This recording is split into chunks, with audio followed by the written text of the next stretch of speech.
can see here.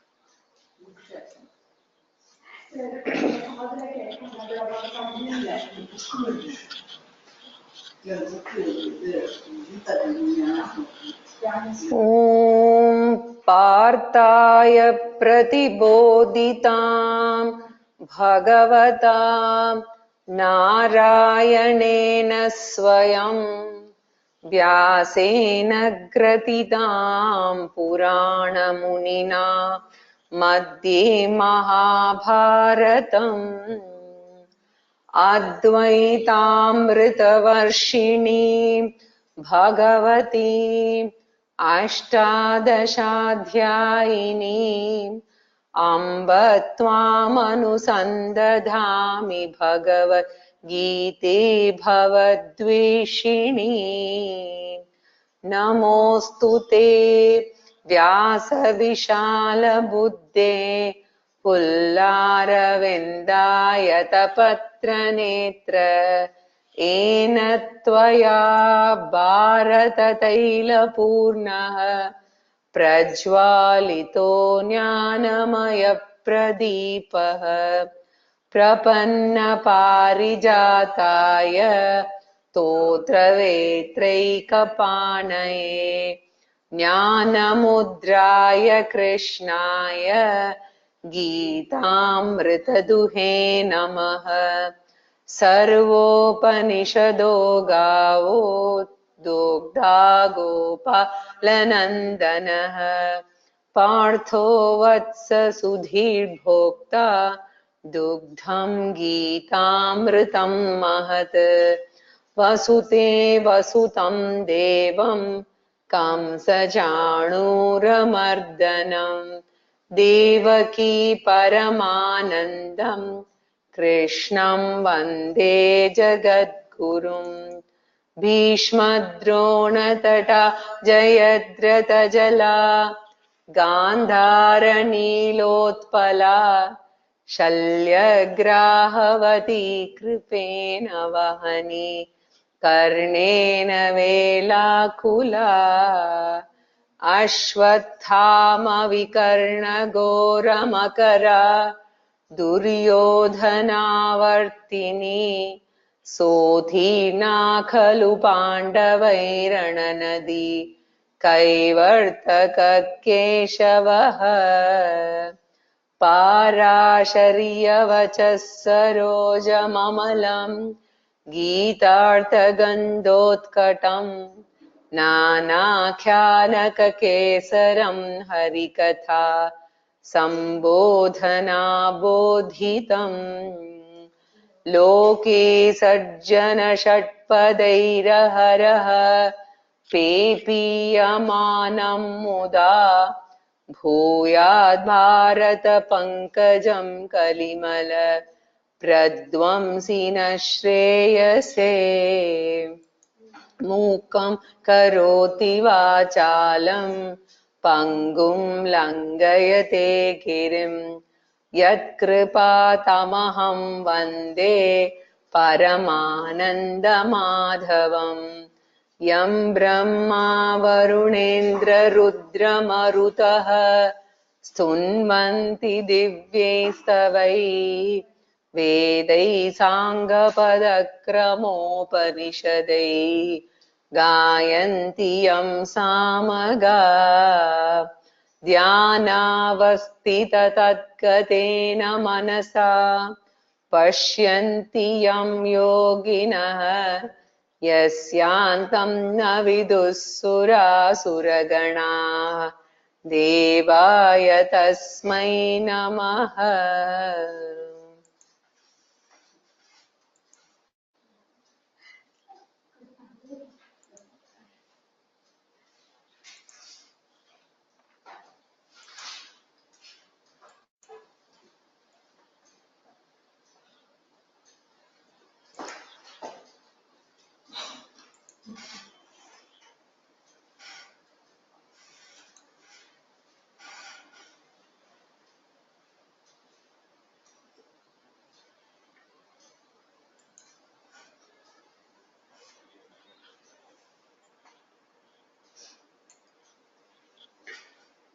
Om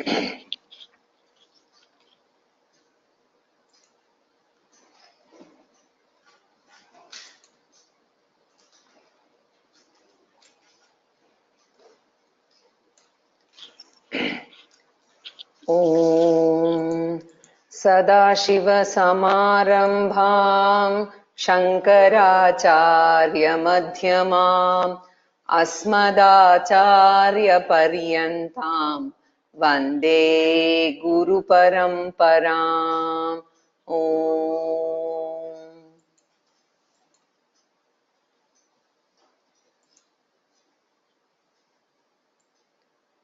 So, up to the 24th verse of this chapter, Lord Krishna had dealt with the main theme of Bhagavad-gita, which is the Jnana Yoga topic. So, in which a person discovers the ultimate reality of the creation in the form of Brahman, and that Brahman alone is appearing in the form of the manifold universe. And we also saw that there is no universe at all separate from that of Brahman, and that is the highest knowledge or the liberating knowledge, which was discussed from 18th to 24th, right? Then after that, if a person has come to this knowledge, for a person to come to this level of knowledge, one has to prepare quite a lot. Like a child has to, go through LKG, UKG, then school, then college, then, like graduation, then post-graduation, etc. So the child has to prepare from that stage itself and then go through a long educational program. And similarly, we also have to go through a very long educational program to prepare the mind to receive that knowledge. So once Krishna talked about the knowledge up to 24, he started talking about the educational program, which is basically for preparing the mind, which is also called Chitta Shuddhi, right? And as a preparation, several disciplines are mentioned in the scriptures. We must remember that, okay? It is not just what has been enumerated, but Lord Krishna borrowed 12 disciplines, which are the important ones, and as a sample, he is talking about them. So he's not giving the exhaustive list, but just the 12 disciplines, right? So from verse 25 up to 34, that is the portion that we are seeing. And in last class, we actually finished 5 disciplines in verses 25, 26, and 27. Then we were in the middle of verse 28, where I had to stop after we finished a few disciplines, right? So we'll continue from there.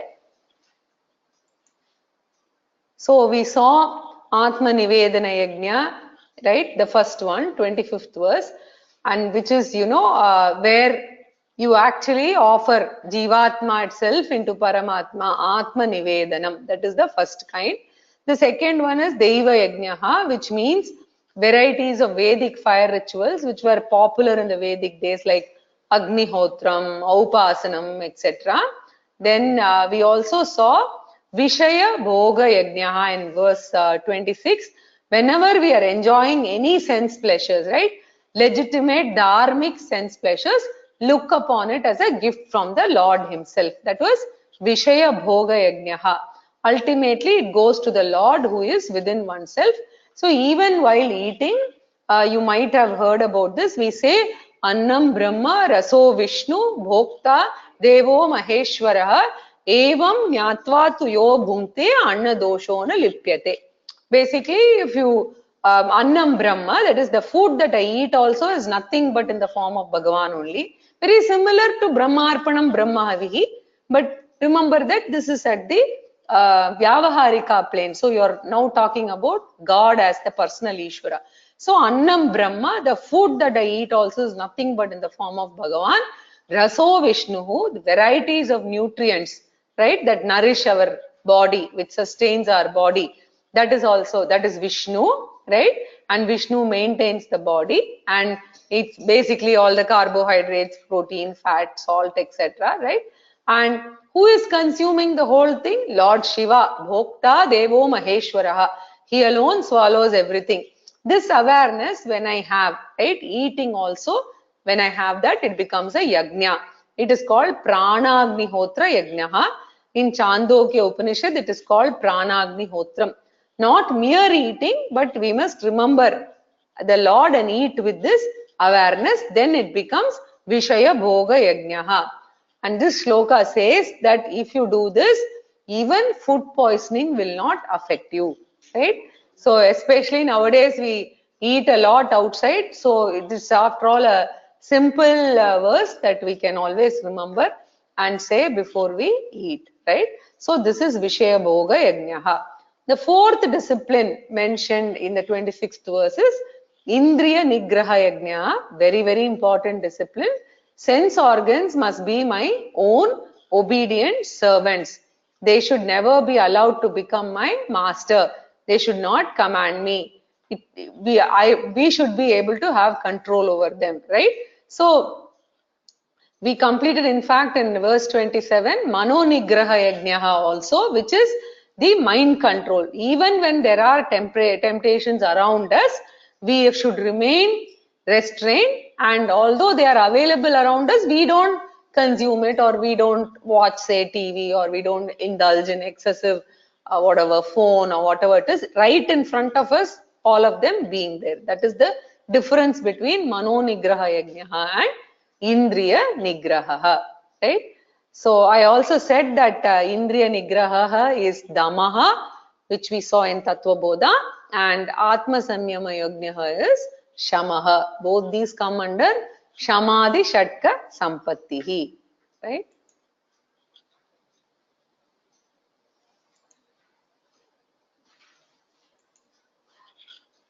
Then we started seeing the 28th verse also. We saw some of them.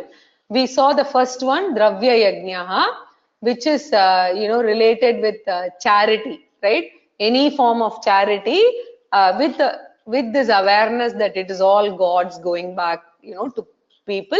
That is Dravya Yajnaha. And Tapo Yajnaha is austerity. We saw both of these, right? And the next one we completed was Yoga Yajnaha, right? The practice of Ashtanga Yoga, which is very famous in our tradition. I talked about Yama, Niyama, Asana, Pranayama, Pratyahara, Dharana, Dhyana, and Samadhi, right? Now, after this, Krishna went on to say, Tatha Pare, there are some more practices, some other practices, other yajnas, and then he listed Swadhyaya Yajnaha. Swadhyaya is recitation of the scriptures, Parayanam, right, which is considered as Brahma Yajnaha in the Panchamaha Yajna, right? Rudram, Chamakam, Purusha Suktam, whatever it is, Vedic mantras. Now, suppose I don't know how to chant the Vedic mantras, it is perfectly all right to chant in any shloka in your own mother tongue or regional languages also. It can be Tulsidas Ramcharitmanas, it can be Hanuman Chalisa, it can be any Kanda Shashti Kavacham, anything, right? Any of the mantras, right? Because Vedic mantras should be learned with proper intonation. And if they are not chanted properly, you can have opposite, results if you are praying for something. Of course, if it's Nishkama Bhakti and you're doing Nishkama Puja, you can always say at the end, I'm sorry, Shamaswa, and you can complete it. That's okay. But still, we do not have to struggle and tell only in Sanskritam, right? So the other thing, there are also other popular shlokas like Vishnu Sahasranama, many of them, if we can't recite the Vedas, right? So I was talking about how everyday Parayanam was very, very important, etc. And we can do, Sundrakanda Parayanam for whatever 30 days, 60 days. But we must remember that the Sankalpam is very, very important. It should not be that selfish kind of bhakti, which is for the Pancha Anatma, my family, myself, right? My possessions, my profession, etc. My relatives, right? That should not be the Sankalpa. It should be Jnana Vairagya Siddhyartham or Jnana Nishta Prapyartham. Any of them are okay for Sankalpam. Or some people will say Sadhana Chatushtaya Prapyartham also. Depending on what stage you are, what kind of, if you want just Vairagyam, or you just want to make sure that you don't have obstacles, right? Then you can say, I should not have the 3 kinds of obstacles, right? So any of these are fine, but If you pray for something for yourself in the form of sakama thing, that is your, for wealth or for some marriage for the child and all of that, they all come under selfish or business bhakti, as I talked about some time back, right? Artha and Artharthi bhakti. So the sankalpam is very important. It should not be for kamya karma. It should be nishkama parayanam only, right? So there is a important shloka which says that every person should know Swashako Upanishad. That is, if a person belongs to Yajurveda, they should know Yajurveda Upanishad. Like that, there are rules, right? So Swashako Upanishad, and you should do Nitya Parayanam of Rudram, Purusha Suktam, Vishnu Sahasranamam, right? All of this is definitely recommended, right? Nityam Avartaye. But people really have no time, because to tell all this, you will need at least 50 minutes, right? So we have to allot for some chanting. So then Jnana Yajnaha, then we had to do Jnana Yajnaha. Jnana Yajnaha means, please note here Jnana Yajnaha means the study of all those sciences which are required for Vedantic knowledge. Okay, so here Jnana refers to the auxiliary sciences required for Vedantic knowledge. Like just as in college we choose a main and ancillary, here we need all the ancillary subjects for studying Vedanta, right? If you really want to do much more, deeper work. Like for instance, if you're a chemistry graduate, you take physics, like that, right? So similarly, there are auxiliary sciences, right? So assume that I want to major in Vedanta, okay? Then what all should I do, right?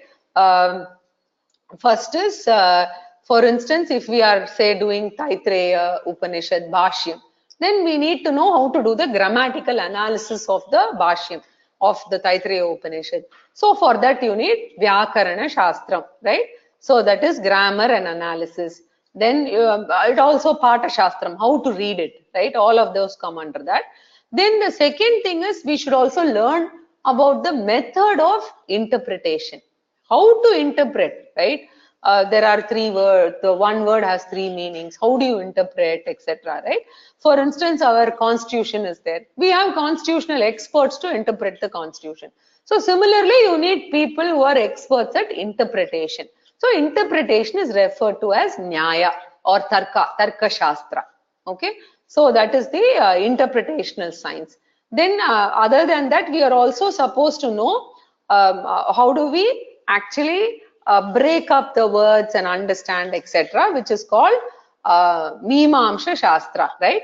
So we need to have some understanding of the interpretational science, and in detail we should know how to resolve the controversies also, right? So we need the interpretational analysis followed by the logical reasoning, so that we can take a decision on what is right and what is wrong, right? So therefore what happens is, let me give you an example of this logical reasoning. For instance, many of you in the initial stages will have doubts and you will ask questions, etc. No problem, the guru will, whoever is the guru will clarify. But assume that you are just a rational person thinking about what the Shastra says. Now, the Shastra says that Atma is Anantaha, right? Then in another place, you are saying Paramatma is Atma and Ishvara is nothing but Paramatma, and you are saying Paramatma is Anantaha, limitless. Then another time, within the same conversation, you say that a person after death has attained Vaikuntha and has become one with Vishnu, right? So when you speak these two, you must be able to immediately understand and rationalize, saying that this is in the Paramarthika Drishti, which is where, Paramatma and Jivatma, essentially the Atma is the same, right? Whereas here we are talking about, for junior students, we are talking about Vaikuntha and Brahmaloka and all of that. But in reality, God is limitless. So you must be able to resolve this, right? So it is very important for people to understand these sciences and study. So all of these education, this study is called Jnana Yoga here. Okay. So Upanishad itself says Shrotravyaha Mantavyaha, which means first listen, understand, and then deeply contemplate and resolve any controversies that are there in the mind, and you are perfectly free to ask questions and resolve them completely, right? As long as the intention is to learn, right? Very, very important. So Tarka Shastram, Vyakarana Shastram and Mimamsha Shastram, right? They all help me intellectually. It will help me to understand the scriptural teachings, right? So the 5 yajnas that are talked about in this shloka, what are they? Dravya yajna, tapo yajna, yoga yajna, swadhyaya yajna and jnana yajna, right? So here jnana yajna does not refer to spiritual atma jnanam, but the study of the auxiliary sciences for ultimately reading and understanding, right? So now we have completed how many? 5 plus 5, right? So 10 we have completed. We have to do 2 more.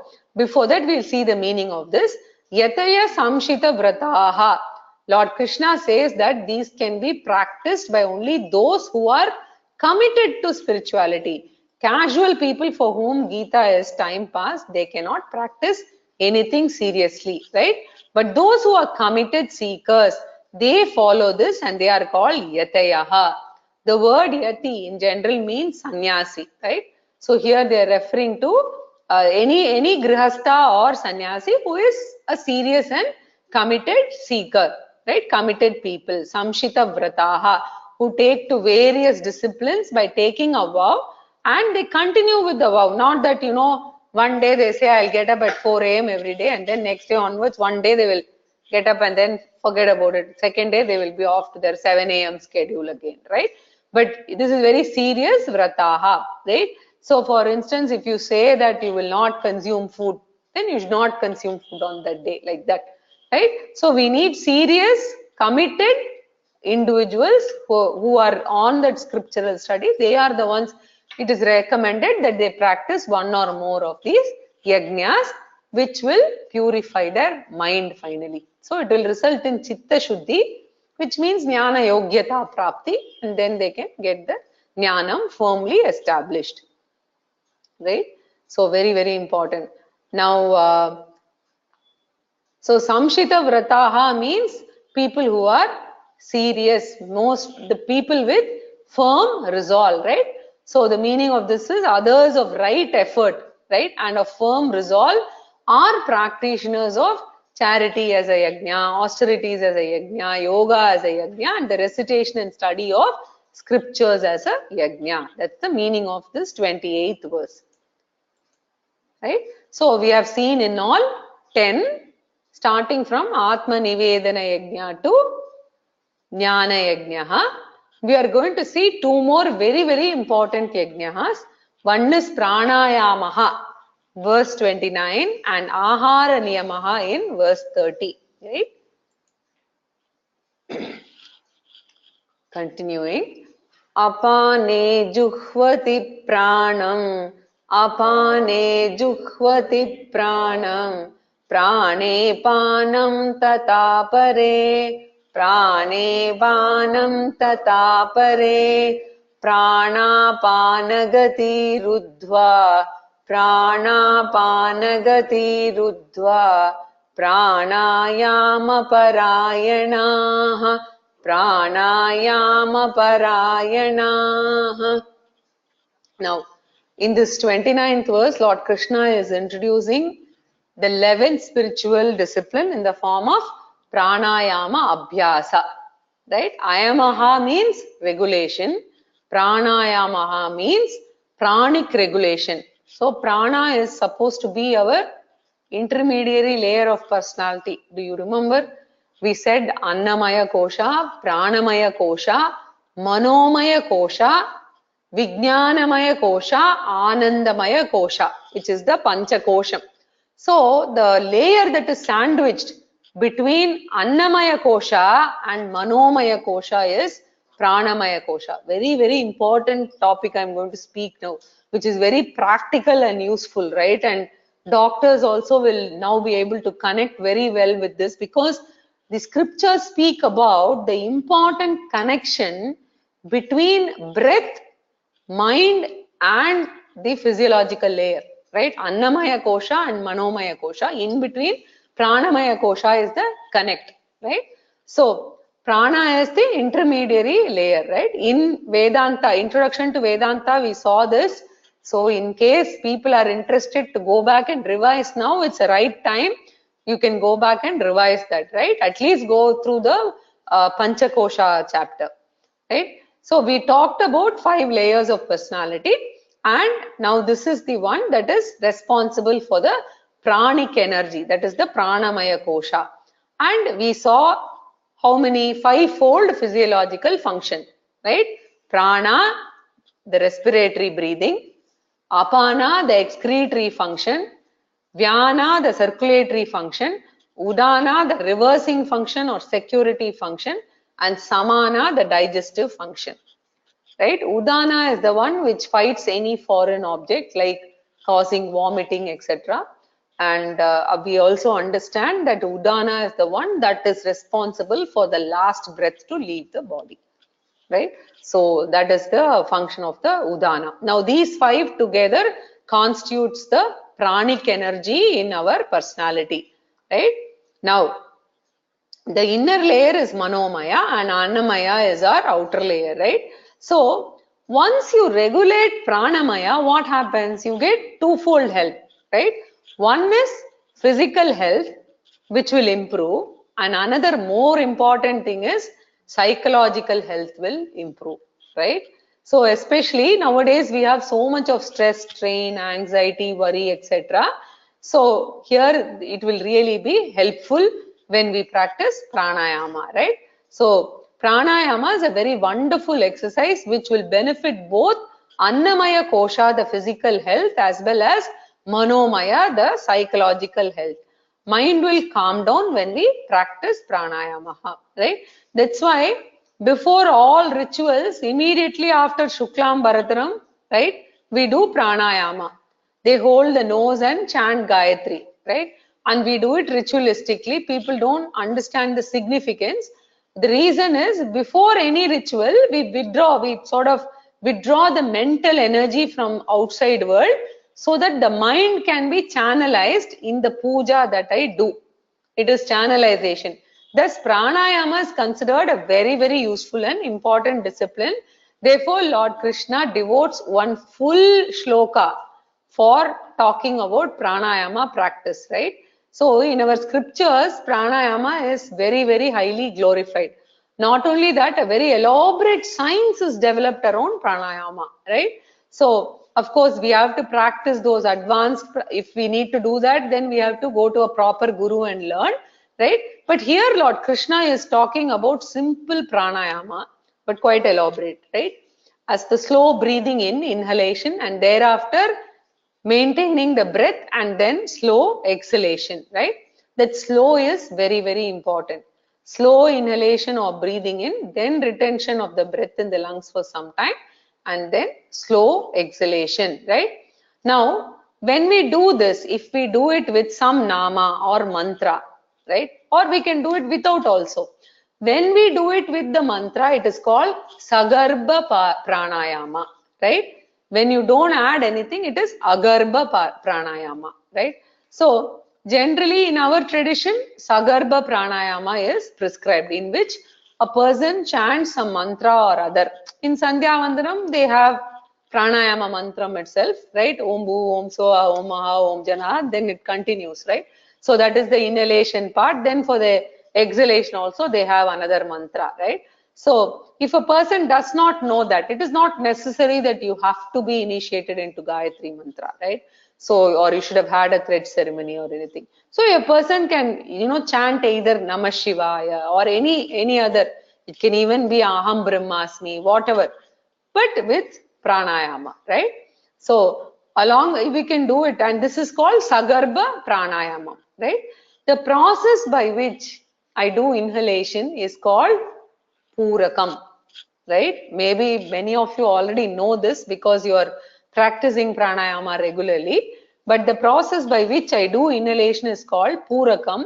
And in this shloka, Lord Krishna calls it apanam, right? It is a contextual meaning because the word apana has two meanings. We just now saw that for the excretory physiological function also, the word used is apana. Here in this shloka, it means inhalation of the oxygen or air.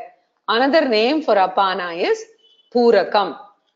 It is called purakam because we are filling our lungs with prana or pranavayuhu.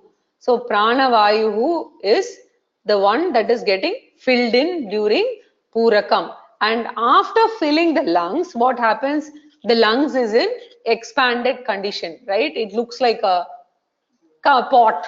That's how the Veda is visualized, and therefore it's called as kumbhakam, right? So it is the purakam happens and then the lung becomes full, so it is kumbhakam, which now the lung serves like a pot in which air is filled. It's like an inflation of the football. So therefore purakam. Now this is called antakumbhakam because the pranavayu is inside, right? So thereafter we breathe out. This breathing is called pranaha, right? The breathing out is called pranaha, right? In this shloka, breathing out or exhalation is pranaha because the vayu goes in front, it goes, right? So therefore there is a technical reason for calling it. There is a Sanskrit word there.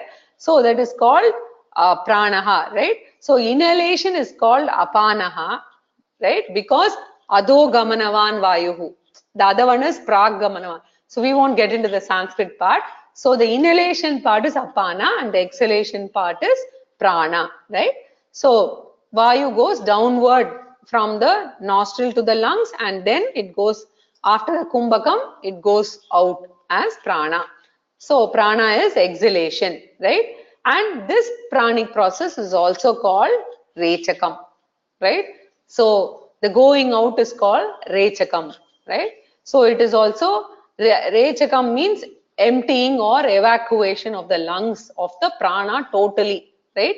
Complete evacuation of the lungs. This is called rechakam. So apana and prana, purakam and rechakam after breathing out completely, right? So now we also said there is retention. That one retention was anta kumbhakam. The other retention, that is when you send it out, it is bahya kumbhakam, right? You are sending it out, right? So there is anta kumbhakam and bahya kumbhakam, right? So the entire cycle of pranayama, just to repeat, is purakam anta kumbhakam, rechakam bahya kumbhakam, right? Okay, that's all. So these are the four things, and you can practice the same using two nostrils separately. The standard one that we use is these two fingers like this, and you close this and then you complete the inhalation process, and then after you hold the breath inside, you close the other nostril and then the rechakam starts. So you alternate between the nostrils, right? So therefore it is called anuloma viloma vyoma pranayamam, right? You breathe in through one nostril, purakam, and then rechakam through the other nostril, right?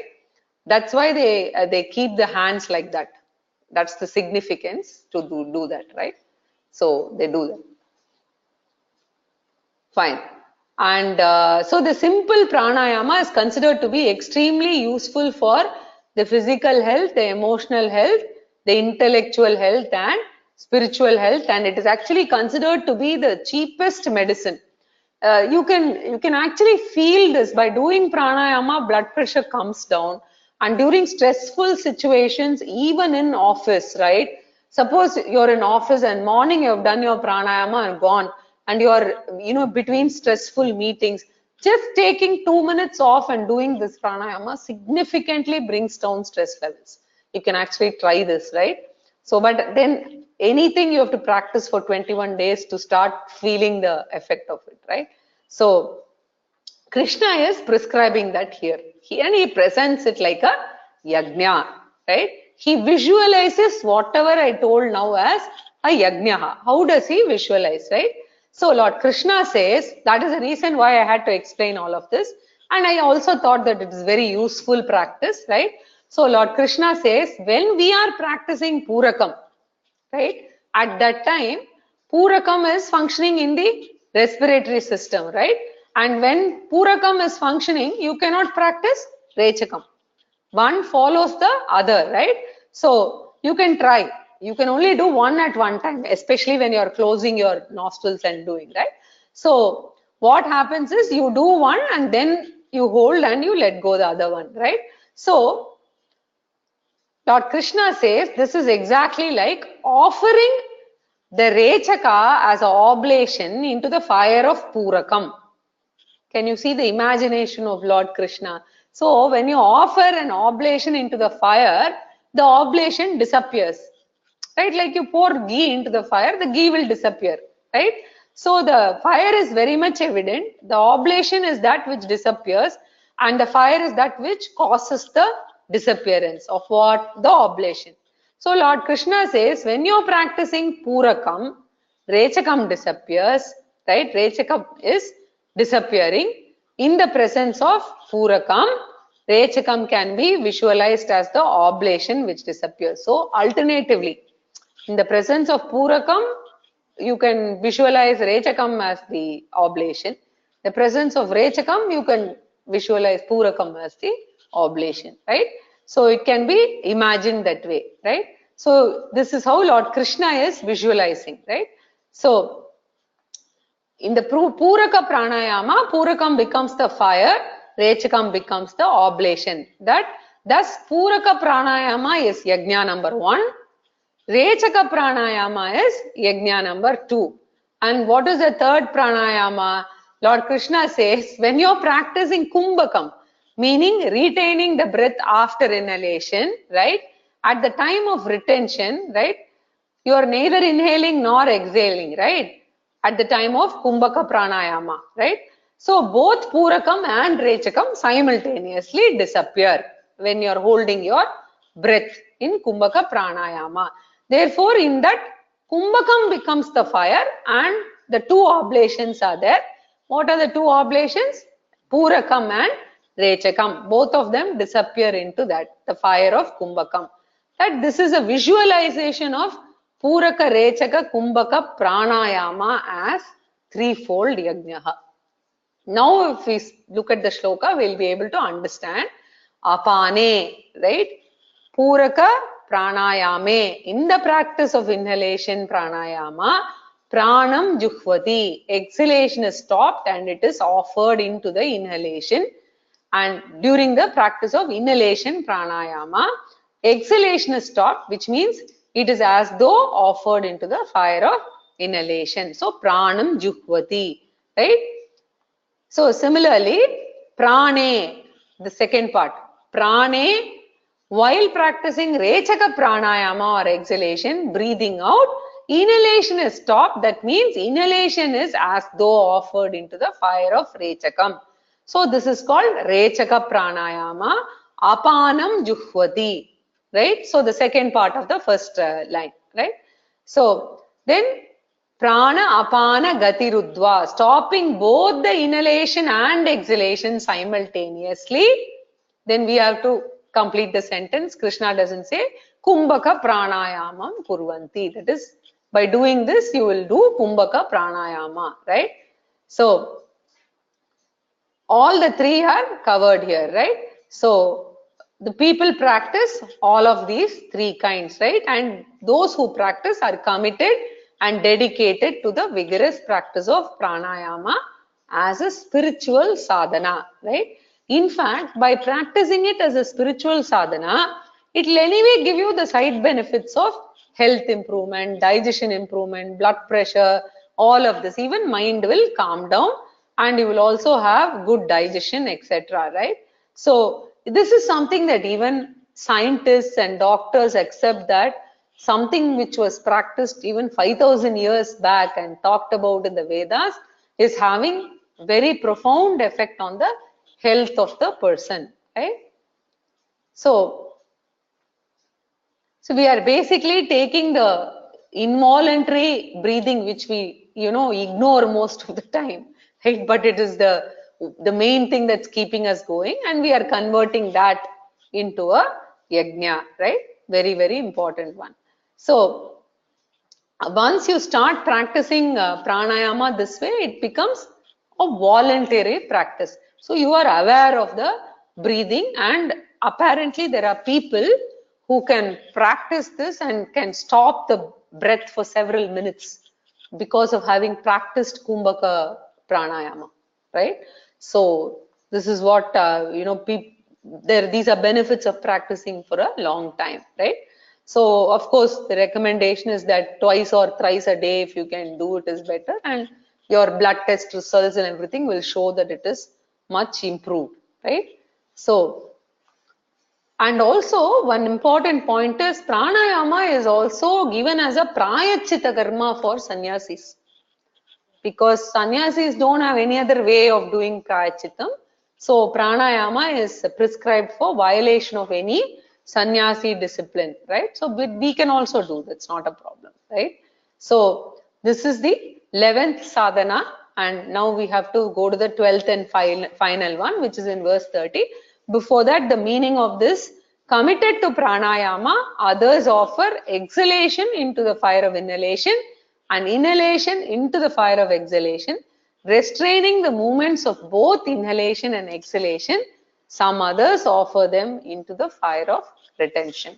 See, without the explanation, the meaning as such will not reach at all, right? So it is important to discuss the background and then only get into the meaning of some of the verses.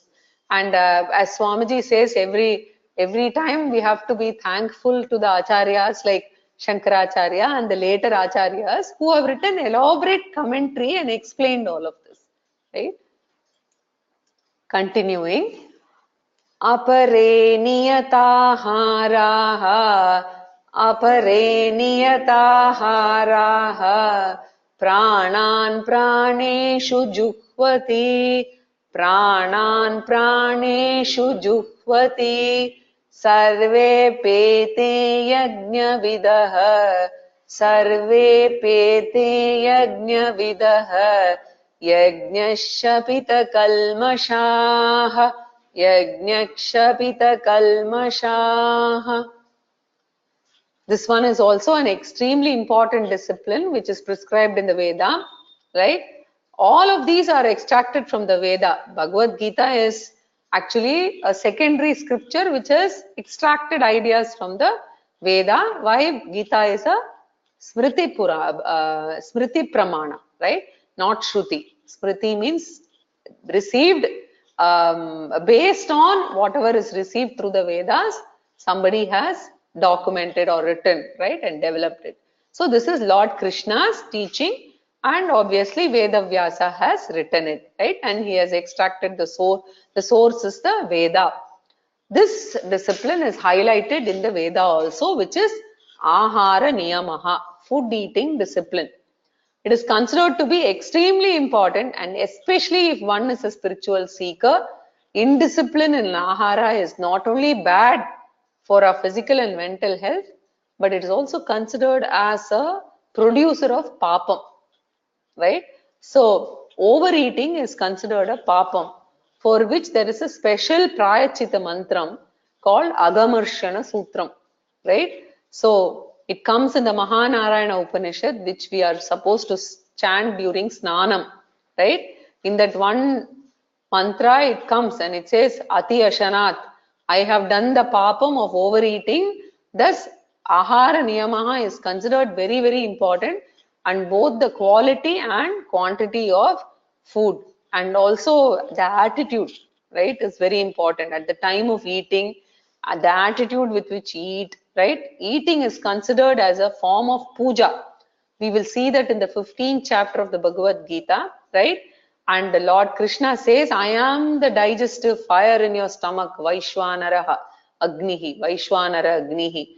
Therefore, Samana Pranaha, the digestive system, is nothing but Vaishwanara Agnihi, right? So God is in the form of Vaishwanara Agnihi. Therefore, the food is an offering to the Lord, who is in the stomach, right? So therefore it should be considered as a puja.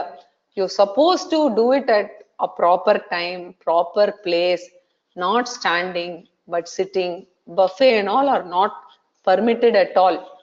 And today we run and eat, we take sandwiches in the car, whatever we eat, wherever we want, right? We don't have time, right? And we are supposed to sit, munch the food, taste it and eat, give time for it to reach the stomach. All these are prescribed, right? So we have to sit down and eat and pray. Annam Brahmeti. In fact, in Taittiriya Upanishad, it comes Annam Brahmeti Vijay Vyajanat Annadhyaya Kal Vimani Bhutani Jayante. Right? Annena Jatani Jivanti. So Taittiriya Upanishad says, look upon Annam as Bhagavan's gift. Taittiriya Upanishad is directly, Shruti is telling that, right? And pray to it. After prayer only may you consume the food. Time is very important, place is important, frequency is important. Now, this eating from the refrigerator, putting food into the refrigerator and heating it and eating, all of this is not permitted, right? But today, sometimes we don't have an option, right? But if you have the option, this is what it says, right? It is, you have to look at it as Bhagavan's gift, and also there is a way by which you eat, you do the prayer, sit down calmly and eat, right? Of course, there are a whole lot of other things also. Somebody else will serve and you'll eat. Some of these are not practical, but it is, you're supposed to, the person who cooks, the attitude with which they cook, the sattvic food, all of them matters, right? So it is very, very important, and we will see more details in the 17th chapter. And if you want to be on a spiritual journey, gradually moving to sattvika food is essential, right? If you can cut down slowly on upavasa days, onion, garlic, etc., and then slowly move on, because sometimes it's not practical, but if we can try on few days and then start increasing the frequency, it will help. So 17th chapter actually talks about sattvika ahara. We will see it there. And in Chandogya Upanishad also, in the 6th chapter, there is a huge discussion on ahara. And that is why it is compared to a yajna or yaga, right? So minimum is, when we are eating food, we must remember that we are actually giving food to the Vaishwanara fire in the stomach, right? Very, very important. Now, the digestive system is considered one among the 5, right? Prana, Samana. So this is Samana Prana, right? One of the 5, right? So Samana is that which processes the food and breaks down the food into carbohydrates, mineral, etc. So that is the digestive prana. When we don't eat food properly, we give, you know what happens? The first thing that gets impacted is what? The Samana prana. Now, once the Samana prana is affected, sooner or later it will affect the other 4 pranas also. So the respiratory system, the excretory system, the circulatory system, the reversing system. And all the 4 pranas will get upset, and thus all pancha pranas will be adversely affected if ahara niyama is violated, right? So once you decide, hereafter I will eat only after morning puja, right? Give an auto suggestion, sankalpa, and then if you start practicing that, then that is also one kind of yajna, right? Right? So in our tradition, they will never allow us to talk, quarrel, fight, sitting at the table, right? But the opposite of this is Western culture, because we socialize over dinner, so we have to maintain a balance, at least at home. If we can follow it, it will help, right? So we are also supposed, and also there's a lot of this toxins and all today in today's food, right? This we're looking at organic food, but we have other things. So they say if you chant some shloka or Ishvara Nama before eating, it helps. So in fact, in Swami Dayananda Saraswati ji's ashrama, whenever we used to have, it's all community lunch, dinner and breakfast, we will all chant Purushottama Yoga, and only then we have food. Similarly, when Swamiji comes home for Bhiksha, or we go somewhere for Bhiksha, we chant Purushottama Yoga, that is the 15th chapter, before we start eating, right? So There are also some disciplines that we have to follow. Okay, especially for a spiritual seeker, these are important. First rule is I will eat when I am hungry, right? So I will never eat anything between meals. And the moment I'm almost full, okay, half full basically, I will stop. I'm not supposed to completely eat, right? Now, once I decide this, then and follow, my pancha pranas will become healthy. So Krishna says, by practicing ahara niyama, I am converting unhealthy pranas to healthy pranas, and they will disappear, and I will, it's like, a yajna in which unhealthy pranas are offered into the fire of healthy prana. This is again an imagination of Lord Krishna, right? He's trying to motivate us in different ways. So, what is ahara niyama? Offering unhealthy pranas as an oblation into the fire of healthy pranas. So, look at the shloka here, right?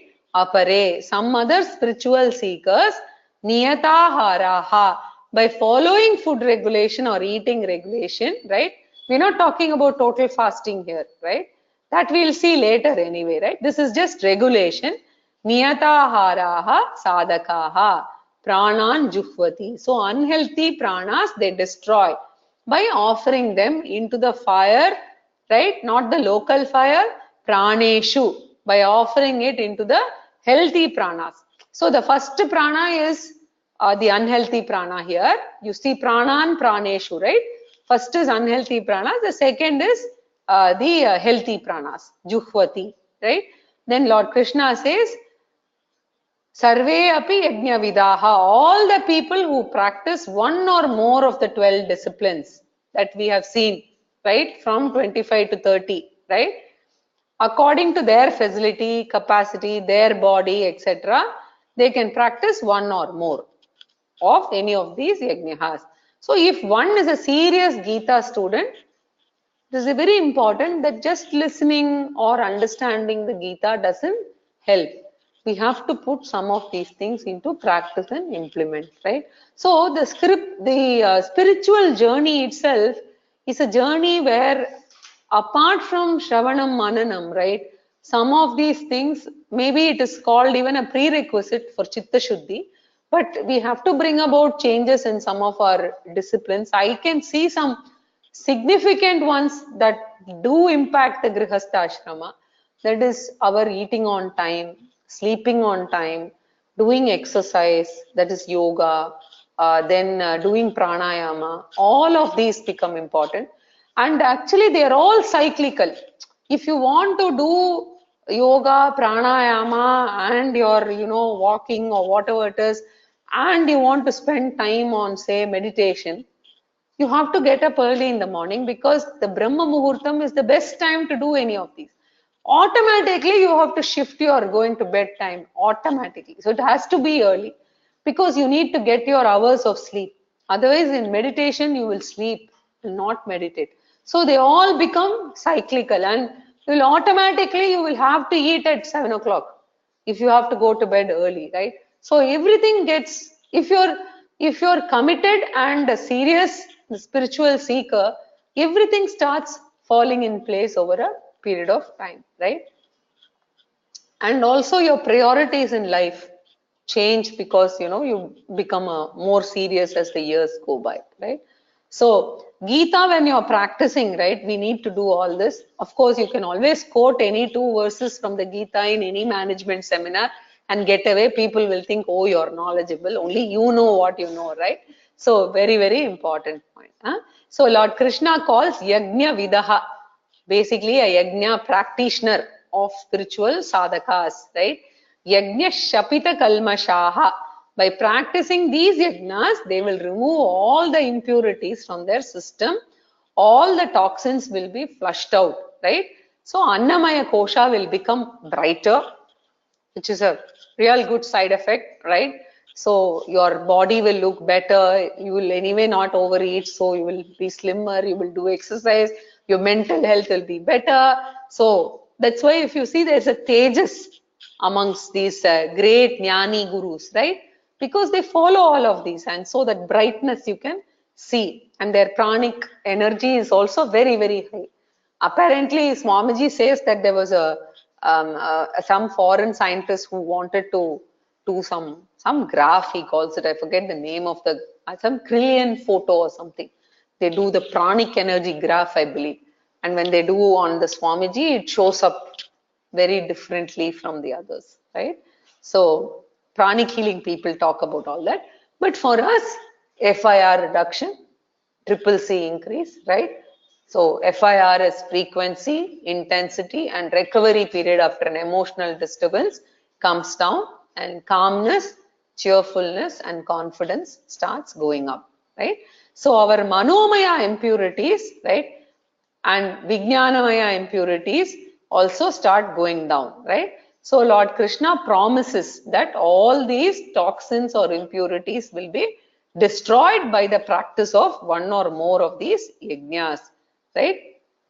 And it should not be practiced just for a day, but it must become a regular habit, and it will also remove all the papams which are obstacles to spiritual growth, right? So, and that means a person will smoothly progress in the spiritual path.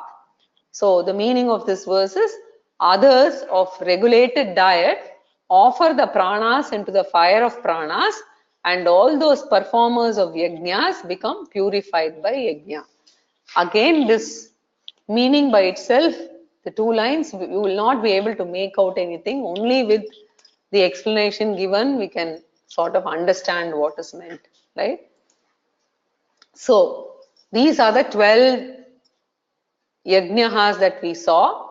Atma Nivedana yajnaha, Deva yajnaha, Vishaya Bhoga yajnaha, Indriya Nigraha yajnaha, Atma Samyama yajnaha, Dravya yajnaha, Tapo yajnaha, Yoga yajnaha, Swadhyaya yajnaha, Jnana yajnaha, Pranayamaha, Ahara niyamaha. If you want, you can take a printout of this slide and keep it so that it will remind you. Or if you particularly like one or two of them and you want to start practicing, that is also fine, right? Continuing. Yajna shishtamrita bhujaha, Yajna shishtamrita bhujaha, Yanti brahma sanatanam, Yanti brahma sanatanam, Nayam lokostya yajnasya, Nayam lokostya yajnasya, Kutonya kuru sattama, Kutonya kuru sattama. So now Krishna is enumerating the benefit of the practices of all these yajnas, right? So yajna shishtamrita bhujaha. According to our tradition, we should start the day with a few spiritual sadhanas early in the morning, right? And in the Brahma Muhurta. And it is good for us anyway, right? So as I said, we have to retire to bed early, to wake up early and practice the spiritual sadhanas. So start the day with Bhagavan and end the day with Bhagavan. My personal practice is starting the day with Pratasmaranam, right, which is uploaded in the site. You can download the verse. You just have to read the verse, Pratasmaranam. And for a Vedantic student, it is better to do the Pratasmaranam, which remembers Atma or Brahman, right? But there are various Pratasmaranams. You can think of goddess, you can think of God, your Ishtadevata, and ending the day with Shiva Manasa Puja, because it also asks for forgiveness for any commissions, omissions, etc. Right? So our Hindu culture start with Bhagavan, right, and end with Bhagavan in the night, right? And preferably when we have our bath, then puja, japa, we also have some more time with the God. So at least an hour over the day we spend time in some form with the God, right? So this is Yajna Shishtam, which is a very beautiful expression, meaning whatever is consumed, right, after performance of regular puja or japa and after offering to the Lord, when we take that, it is called Yajna Shishtaha. Whatever it is, whether it is food or whether it is, entertainment or exercise or whatever it is, right, offer it to the Lord and then consume it, right? So that is the Karma Yoga way of thinking. So Not only the ahara, right? Our physical health, our spiritual health, everything will be all right, right? It will be very good. This is when it is taken as a yajna shishtam or yajna prasadaha, right? Now we don't do it. Earlier, for everything we used to say, oh, okay, this is God's gift to us. It is prasadam, etc. And as I said, we used to apply this kumkumam on the new clothes, etc. before wearing, just remembering. Is God going to come and wear those? Never, no. Like, but we always remember the God and with gratitude and reverence, remember Him and then do other things, right? Okay. Now we will continue from here in the next class. So we will stop here because I don't think I can complete this topic again. So next week we will do it. पूर्णमदः पूर्णमिदं पूर्णात् पूर्णमुदच्यते पूर्णस्य पूर्णमादाय पूर्णमेवावशिष्यते ॐ शान्ति शान्ति शान्तिः.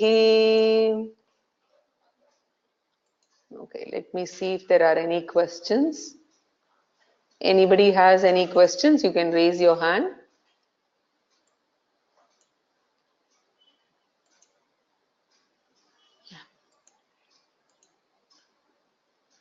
Binu, I think you're self-muted. Okay, ma'am. Yeah. Are you able to hear me? Yes, yes, please go ahead. Yeah, ma'am. One question I have is today we learned the way of doing pranayama. Do we have, does Gita has a step-by-step procedure to do that one? Means no, Gita does it teaches us? No, actually this is the only full reference to pranayama. Now let me see if I can find some reference to pranayama. I think Swamiji's one of the lectures has details on yoga practices. Let me just check if there is some write-up. If I find a write-up, I'll put it up. But otherwise also, you can just go through my recording again, and I've actually covered most of it, but you do need to see how to do it. So I think to that extent you might want to check some proper YouTube videos of, say, Krishnamacha yoga mantram or something which is proper. Okay, ma'am. Thank you. Yeah. Thank you. Anybody else?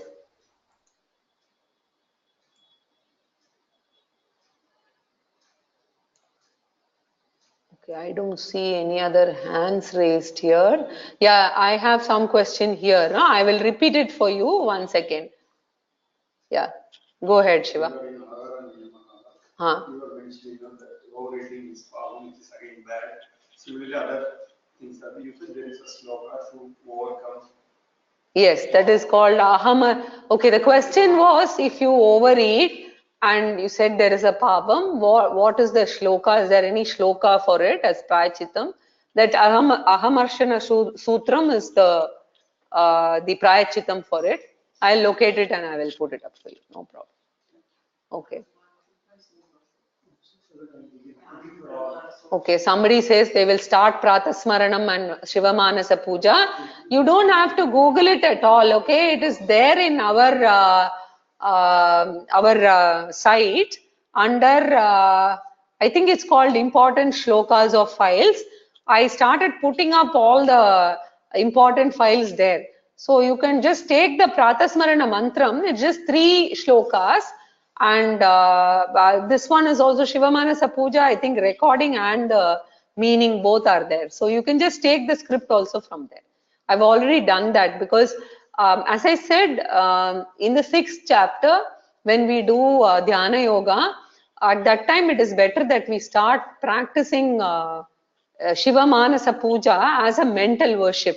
So in order to do that mental worship, you should know the verses by heart, word by word, and you should know not only the meaning, general meaning, but you should know the word by word meaning, so that mentally you can offer the puja just as you remember the words of the Shivamanasa Puja, right?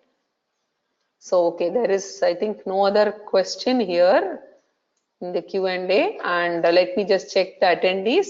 Okay, there is some question here from GVR. Go ahead, GVR. Namaste ji, since somebody asked about pranayama, I had the good fortune to attend the lectures of Dr. Jayaraman on Patanjali's Yoga Sutra in the same Vyoma labs.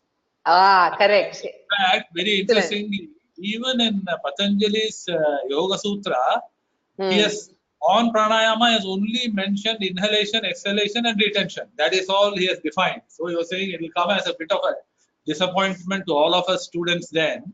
It was finally the Hatha Yogis and others who came after Patanjali who defined how to exhale, how to inhale, how to retain, which is what we have the parampara of pranayama. Thank you so much. And when I said Krishnamacharya Yoga Mantram, I was referring to Dr. Jayaraman only. And I missed the point that Dr. Jayaraman's classes are available on Vyoma itself, right? And they are recorded. So, but only thing is, here, I don't think he's done this as the procedure to do pranayama. Has he done? No. In fact, there is no procedure. Patanjali, since a lot of people here are from the computer background, he just has given a framework. Pranayama means inhalation, retention, exhalation. So he has given the framework. Later, Yogi came and defined how many varieties of ways there are to do this. Correct. See, that is why I also attempted to show you, in case you are still able to see, all that you need to do is just close like this. So you just close one nostril, then breathe in, and then hold there. And then close it like this and exhale through the other nose. That's all. And nothing else is talked about. So you basically, I have to tell you this. I learned in the Gita this, and then I go to a yoga teacher, and she taught me this, what I'm doing now. So it's the same, except that if you don't know how to close with the fingers because I'm on a webcam, then you can go to a good yoga teacher and learn that. That's all. I actually learned this from the yoga teacher, and the Gita says exactly the same thing. Okay. So very interesting, and thank you very much, GBR. Anybody else?